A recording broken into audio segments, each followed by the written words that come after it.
guys, and welcome back to this channel. In this video, I'll be showing you guys how you can change the storage location of your files on CapCut PC. Go to menu and you are going to select back to home page, I think. Yeah. Or go to settings. Yeah, you can go to settings for it. You don't need to go back to home page. And here you are going to never mind, I do have to close the project. Sorry. Go to settings on your home page, go to settings, and then here you can select save to and select the new folder you want the project to be saved in.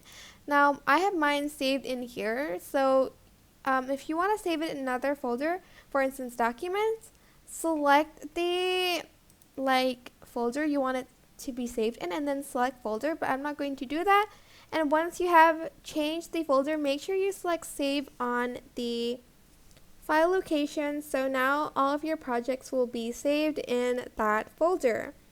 I hope this tutorial was helpful for you guys. Don't forget to like, comment, share, and also subscribe to this channel if you haven't done that already.